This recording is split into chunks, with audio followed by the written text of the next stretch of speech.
স্বামীজি নিবেদিতাকে কি বিষয়ে সচেতন করছে সেই বিষয়গুলো আমরা পড়ছি। এবার দেখো পরের দিনের পড়াটা, আবার তোমাকে একটু সাবধান করা দরকার, তোমাকে নিজের পায়ে দাঁড়াতে হবে। মিস মুলার কিংবা অন্য কারোর পক্ষপুটে আশ্রয় নিলে চলবে না, তার নিজের ভাবে। তাহলে এইটুকু কথার অংশ আমি কি বলছি দেখো, একদম দারুণ ইম্পর্টেন্ট একটা জীবনের কথা বলে দিয়েছেন স্বামীজি, যে যা কারোর উপকার যদি তুমি করতে চাও তাহলে আগে তোমার খুঁটিটাকে শক্ত করতে হবে, আগে তোমাকে নিজের পায়ে দাঁড়াতে হবে। তুমি যদি অন্য কারোর ওপর ডিপেন্ডেবল হয়ে থাকো তাহলে তুমি অন্যকে সাহায্য করবে কিভাবে? তাই তোমাকে নিজেকে নিজের দায়িত্ব নিতে হবে, তোমাকে আগে নিজের পায়ে দাঁড়াতে হবে।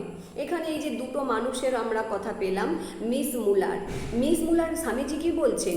মিস মুলার আমার মনে হয়, মানে স্বামীজি নিজের মতে মিস মুলার অত্যন্ত চমৎকার মহিলা, খুব ভালো মানুষ, কিন্তু দুর্ভাগ্যক্রমে এই ধারণা ছেলেবেলা থেকেই তার মাথায় ঢুকেছে যে তিনি আজন্ম নেত্রী, আর দুনিয়াকে ওলটপালট করে দিতে টাকা ছাড়া অন্য কিছু প্রয়োজন নেই। তাহলে কি বলছে, মিস মুলার এমন একজন মানুষ যে ছোটবেলা থেকে এটা তার মানে মনে বদ্ধমূল ধারণা হয়ে গেছে যে টাকা যদি দেয়া যায় তাহলে সে কি করতে পারে, সারা বিশ্বের সমস্ত কিছুকে ওলটপালট করে দিতে পারে, আর সে যেন মানে ছোট থেকে নেতৃত্ব দেবার জন্যই জন্ম নিয়েছে। এই ভুল ধারণা কটা তার মাথার মধ্যে এমনভাবে ঢুকে রয়েছে, তার ভেতরে একটা আত্ম অহংকার বোধ তৈরি হয়ে গেছে। এই যে এই মনোভাব তার অজ্ঞাতসারে বারবার মাথা তুলছে, এবং দিন কয়েকের মধ্যেই তুমি বুঝতে পারবে তার সঙ্গে মানিয়ে চলা অসম্ভব। তার বর্তমান সংকল্প এই যে, এখানে মিস মুলারের বর্তমান সংকল্পে তোমরা দাগ দেবে ছোট কোশ্চেনের জন্য। তার বর্তমান সংকল্প কি, তিনি কলকাতার একটা বাড়ি ভাড়া নেবেন এবং তোমারও নিজের জন্য, তোমার মানে কার জন্য, নিবেদিতার জন্য এবং নিজের জন্য, বা ইউরোপ আমেরিকা থেকে যেসব বন্ধুরা আসছে তাদের জন্য একটা ঘর ভাড়া নিয়ে তারা থাকবে।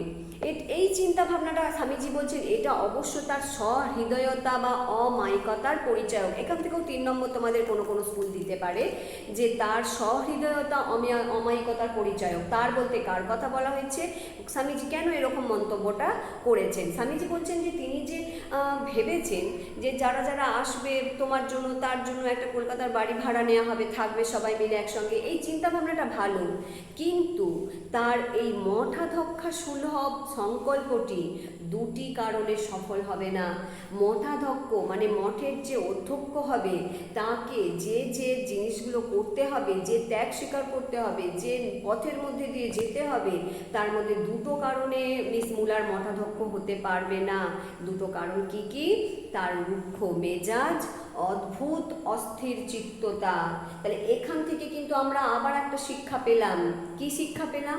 যে মেজাজ সবসময় আমাদেরকে আমাদের কন্ট্রোলের মধ্যে রাখতে হবে, আমাদের রুক্ষ মেজাজ করা চলবে না। আমরা যদি কোনো মানুষের জন্য কিছু করতে চাই তাহলে আমাদের মাথা কিন্তু ঠান্ডা রাখতে হবে। কারোর জন্য কিছু করা মানে আমি তোমার জন্য করতে চাইছি, তুমি নেবে কেন আমার করাটা? তুমি নেবে না, তোমার মনে হবে যে না আমাকে দয়া দেখাতে এসেছে। তাহলে সেই ক্ষেত্রে আমাদের মেজাজ কিন্তু একদম রুক্ষ করা চলবে না। আর একটা অদ্ভুত অস্থির চিত্ততা, মানে চিত্তের স্থিরতা নেই। মুলার এই একরকম ভাববে, পরে আর একরকম ভাববে, এই গুণটাও কিন্তু ভীষণ খারাপ। তাহলে দুটো গুণ, খারাপ গুণ তার মধ্যে আছে, আর এই দুটো গুণের জন্যেই কিন্তু মিস মুলার মঠাধ্যক্ষ হতে পারবে না। সেই দুটো গুণ হচ্ছে রুক্ষ মেজাজ, অদ্ভুত অস্থির চিত্ততা। কারো সঙ্গে দূর থেকে বন্ধুত্ব করাই ভালো। যে নিজের পায়ে দাঁড়াতে পারে তার সবই সুষ্ঠুভাবে সম্পূর্ণ হয়। তাহলে এখানে স্বামীজি আমাদের জীবনেতেও একটা কিন্তু খুব ভালো শিক্ষা দিয়ে দিলেন। আমরা যে কোনো পরিস্থিতিতে কি থাকবো, ঠান্ডা থাকবো। আমরা যে কোনো সময় আমাদের মেজাজটাকে আমাদের অমায়িক করে রাখবো, শান্ত থাকবো। এছাড়া আমাদের মনের ভেতরে যে মানে ডিসিশনগুলো আমরা স্থিরভাবে নেব এবং সেই ডিসিশনে আমরা স্থির থাকবো। আর একটা জিনিস বলছেন যে কারোর সঙ্গে দূর থেকে বন্ধুত্ব করা ভালো। যে নিজের পায়ে দাঁড়াতে পারে তার সবই সুষ্ঠুভাবে সম্পূর্ণ হয়। যদি তুমি নিজের পায়ে দাঁড়াতে পারো তবে তোমার কাজগুলো কিন্তু সুস্থ সম্পূর্ণভাবে হবে। মিসেস সেভিয়ার, এখানে আরেকজনের নাম আমরা পাচ্ছি, মিসেস সেভিয়ার নারীকুলের রত্ন বিশেষ। এত ভালো, এত স্নেহময়ী তিনি। সেভিয়ার দম্পতি একমাত্র ইংরেজ যারা এদেশীয়দের ঘৃণা করেন না। তাহলে এখানে সেভিয়ার দম্পতিকে স্বামীজি প্রশংসা করছেন। এমনকি স্টাডিকেও বাদ দেয়া চলে না। একমাত্র সেভিয়াররাই আমাদের ওপরে মুরব্বিয়ানা করতে এদেশে আসেনি, কিন্তু তাদের এখনও কোনো নির্দিষ্ট কার্যপ্রণালী নেই।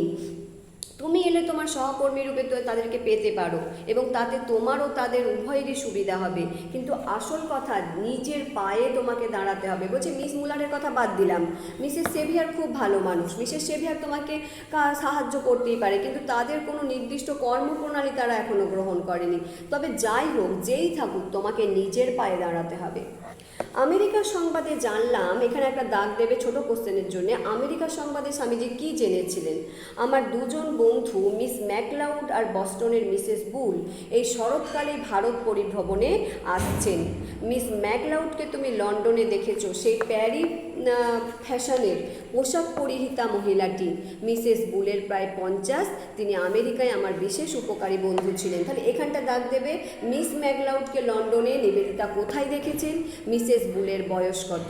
এরা ইউরোপ থেকে এদেশে আসছেন, সুতরাং আমার পরামর্শ এই যে, এখানটা দাগ দেবে, আমার পরামর্শ এই যে, স্বামীজি কি পরামর্শ দিয়েছিলেন, তাদের সঙ্গে আসতে। এই মিসেস বুল বা হচ্ছে মিস ম্যাকলাউড, এদের সঙ্গে নিবেদিতাকে আসতে বলছে, তাহলে পথের একঘেয়েমি দূর হতে পারে। মিস্টার স্টাডির কাছ থেকে শেষ পর্যন্ত একটা চিঠি পেয়ে খুশি হয়েছি। মিস্টার স্টাডিও স্বামীজিকে একটা চিঠি লিখেছেন, কিন্তু চিঠিটি বড় শুষ্ক এবং প্রাণহীন।